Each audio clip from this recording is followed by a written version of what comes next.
Hello friends, আমি শুভম। হটস্টারে একটা নতুন সিরিজ বেরিয়েছে, সিক্রেট স্টোরিজ রসলিন।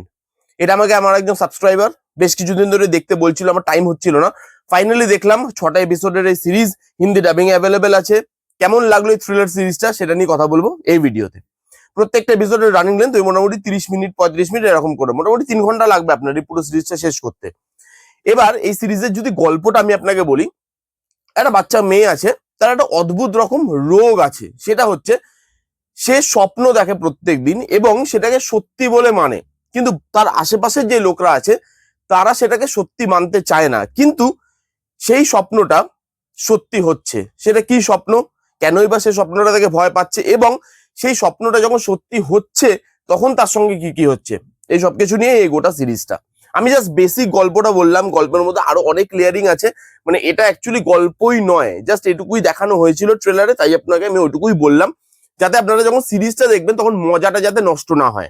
এবার এই সিরিজের পজিটিভ দিক নিয়ে যদি কথা বলি, দেখুন সবসময় আমি একটাই কথা বলি যে আপনি যত ভালোই ট্রিটমেন্ট দিয়ে দিন, আপনি যত ভালোই ক্যামেরা ওয়ার্ক দিয়ে দিন, সাউন্ড ডিজাইন দিয়ে দিন, অ্যাক্টর অ্যাক্ট্রেসদেরকে নিয়ে নিন, যতক্ষণ না আপনার কন্টেন্টে দম থাকছে ততক্ষণ আপনার সিরিজ বা সিনেমা কোনোটাই সেভাবে ওয়ার্ক করা বা মানুষের ভালো লাগা সেটা কিন্তু সম্ভব নয়। এখানে যে কন্টেন্টটা হয়েছে, যে বেসিক যে গল্পটা যেটা নিয়ে কথা বলছে তারা, সেই গল্পটা আউটস্ট্যান্ডিং একটা গল্প। কন্টেন্টটা কিং এখানে।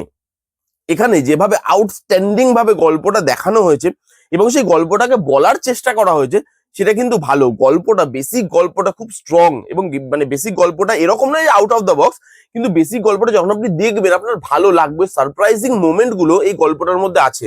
তো গল্পটা কিন্তু ভালো প্রথমত।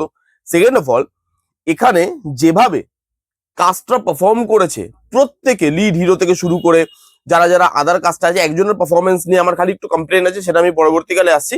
বাকি সবার পারফরমেন্স এখানে বেশ ভালো। বাড়িতে একজন গেস্ট আসবে, তার পারফরমেন্স খুব সম্ভবত বোধহয় শাহজাহান নাম ওই হিরোটা, যদি আমি খুব ভুল না বলি, হাকিম শাহজাহান খুব সম্ভবত এটাই নাম। মিনা আছে, মিনা ম্যাম আছে, তার পারফরমেন্স খুব ভালো। তো প্রত্যেকে যারা যারা আছে তাদের প্রত্যেকের পারফরমেন্স খুব খুব সুন্দর। এখানে যে হরারের অ্যাটমসফিয়ারটা তারা তৈরি করার চেষ্টা করেছে প্রথম দিকে, সেই অ্যাটমসফিয়ারটা কিন্তু প্রথম দিকে ওয়ার্ক করে। কেন আমি বলছি প্রথম দিকে ওয়ার্ক করে, সেটা একটা স্পেসিফিক রিজন আছে, আমি পরে বলছি। বাট হরারের যে ট্রিটমেন্টটা তারা দিতে চেয়েছে ওটা কিন্তু প্রপার হরার ট্রিটমেন্ট।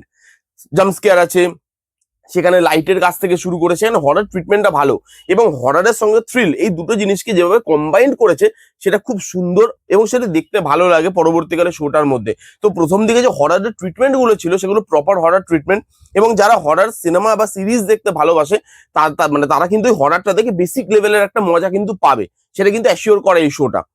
তার সঙ্গে এখানে ক্লাইম্যাক্স, এই পুরো গল্পটার না ব্যাকবোন। ক্লাইম্যাক্সে যেভাবে টুইস্ট রিভিল হচ্ছে, সেই টুইস্ট রিভিলের জায়গাটা আপনাকে শক করতে পারে।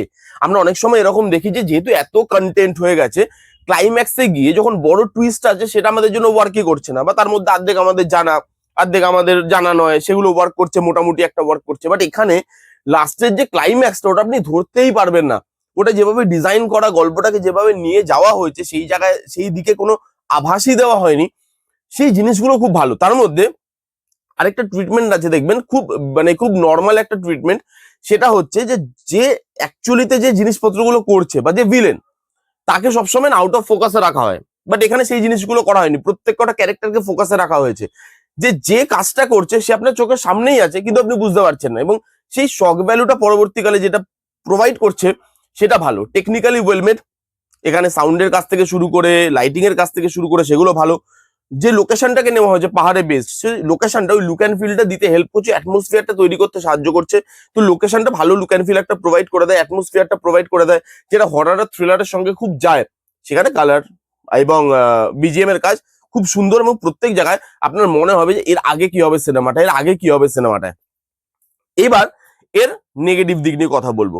প্রথমত, এখানে না এই যে হরার ট্রিটমেন্ট, আমি বললাম প্রথম দিকে ওয়ার্ক করে, কিন্তু পরের দিকে না সেই হরার ট্রিটমেন্ট আর ওয়ার্ক করছে না। তার কারণ একই জিনিস বারবার বারবার করে তারা করছে, এবং সেই জিনিসটা না রিপিটেটিভ হয়ে যাচ্ছে একটা টাইমের পর।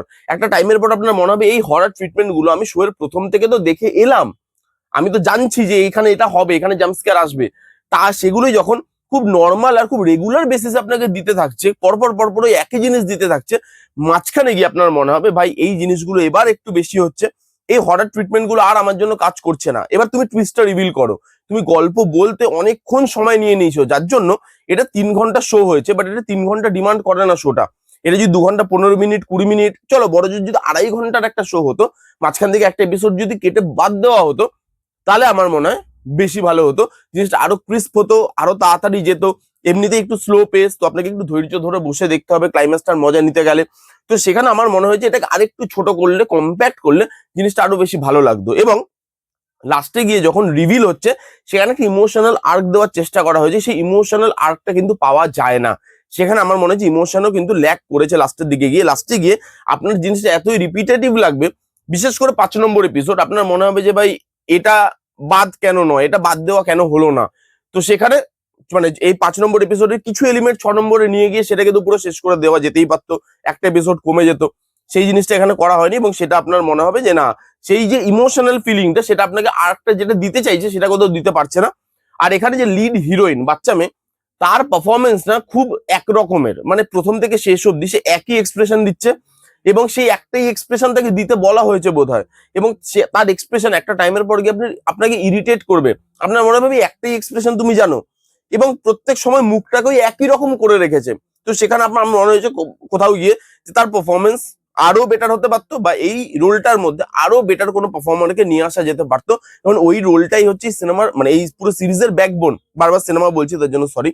তো সেটা ব্যাকবোন, তো সেখানে আমার মনে হয়েছে যে একটা ওই ভালো পারফর্মারের একটা ডিমান্ড করছিল, বা এর আরো ভালো পারফরমেন্স ডিমান্ড করছিল। এটাই আমার রিয়াকশন সিক্রেট স্টোরিজ রসলিন বলে সিরিজটার। কারা কারা দেখেছেন কমেন্ট করে জানাবেন যে আপনাদের কিরকম লেগেছে। আমার কিন্তু বেশ ভালো লেগেছে, ওয়ান টাইম ওয়াচ হিসাবে বেশ ভালো। যেভাবে কালার টোন, বিজিএম, তার সঙ্গে হরর থ্রিল, এই জিনিসগুলোকে কম্বাইন করা হয়েছে, বেসিক স্টোরিটা ভালো, সারপ্রাইজ করতে পারে ক্লাইম্যাক্সটা আপনাকে, সবকিছুর জন্য আপনাকে কিন্তু সিরিজটা কিন্তু সবকিছু মিলিয়ে মজা দিতে পারে এই সিরিজটা।